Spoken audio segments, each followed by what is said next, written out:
Hello, Mr. Kearns. Good to see you, Andy. What's up? Well, I just stopped by to tell you I'm not going to be able to take that job you offered me here. Why not, Andy? I just can't. I figured what we talked about might work into a pretty good deal for you. Thanks, Mr. Kearns, but I'm leaving town. In fact, I'm on my way right now. Goodbye. Well, okay. That'll be $2.80.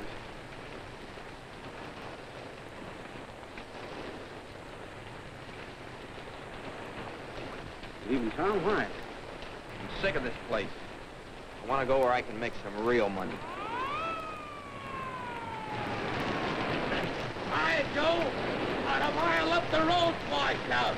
Completely blocked off. Yeah? I'll let you know when the road's open. Okay. Folks welcome to wait inside. You might be more comfortable.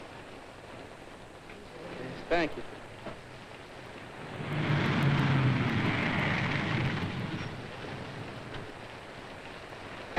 I can't get through down there, Joe. I want to use your phone. Okay.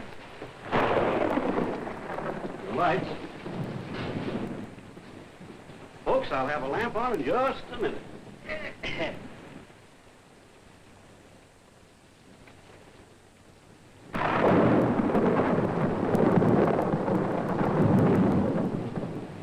There, that ought to do.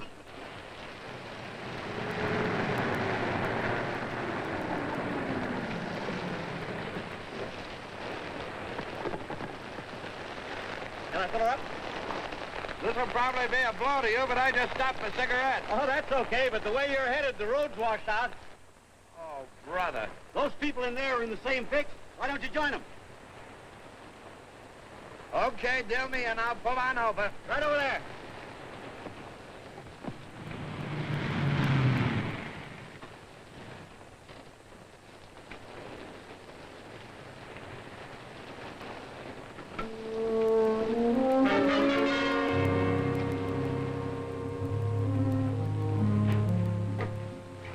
Another reason for expanding the station. Make more room for people when the road's blocked.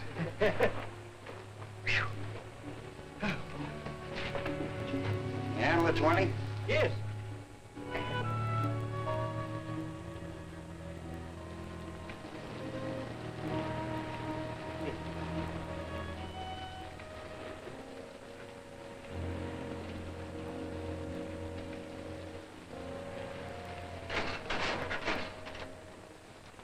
Mr. Marshall and I are sort of in the same business, just different ends. Retail's mine, production's his.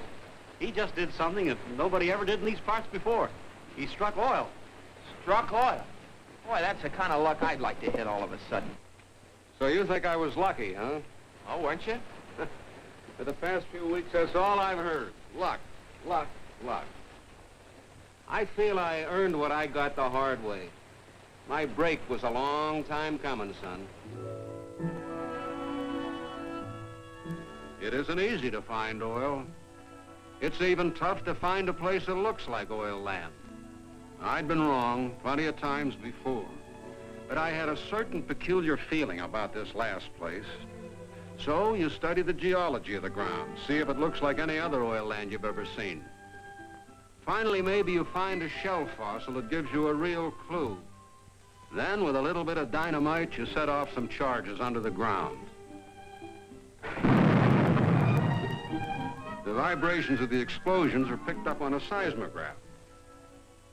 And from this, you can tell whether there's even a chance for oil down there.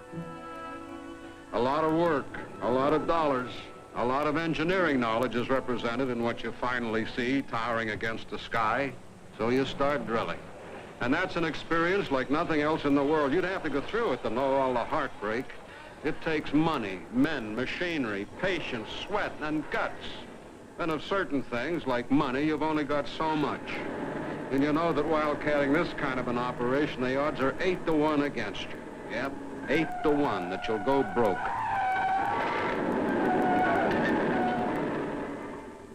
Day and night you drill. You remember all those other times you've come up with nothing. But still you go on. Even when you know you only have enough money left to drill 10 more feet. just those 10 feet further. Then, unless you hit it, you're through, with just another one of thousands of dry holes. When you get the final answer, too much has gone out of you in the long, tough pull for you to have much feeling left, one way or the other.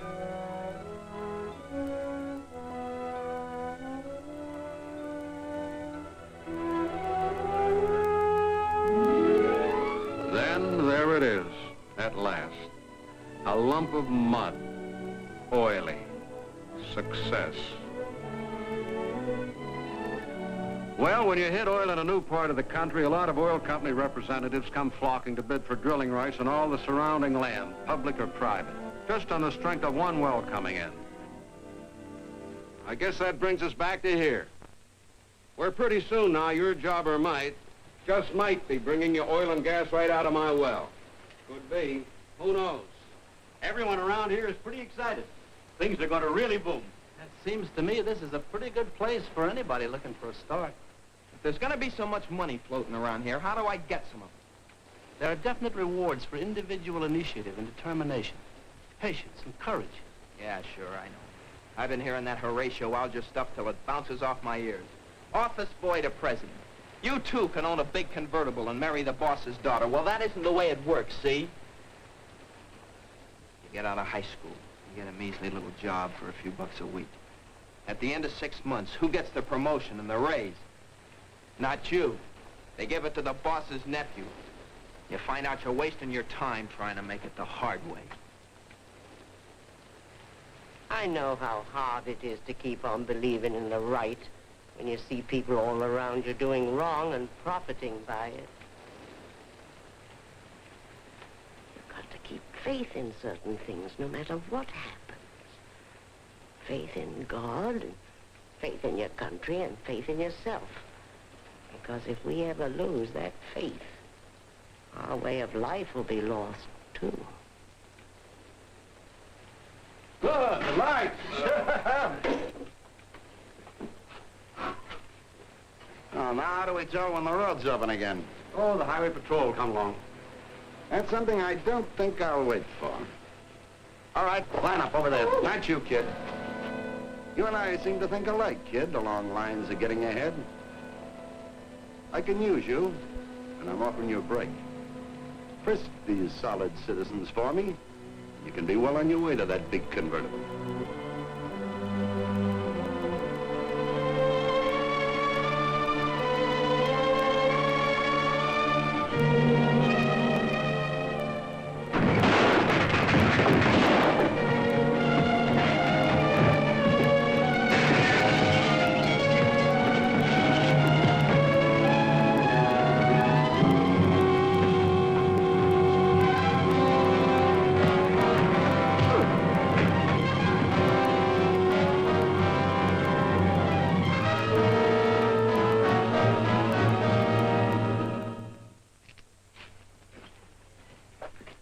Nice going, kid.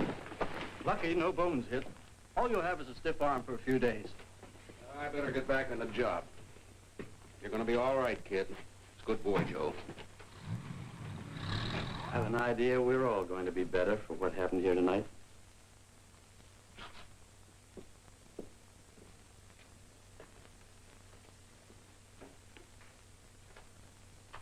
Mr. Kearns, I've been thinking about that job.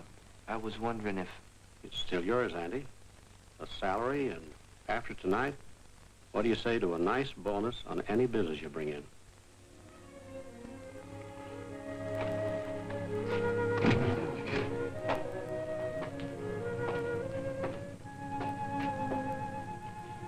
We hope to hear great things of you, Andy. You have it coming to you. Come back and see us in a few months. We'll have everything. Yes, ma'am. It'll be as nice a service station as you'll find at any crossroads in the good old USA.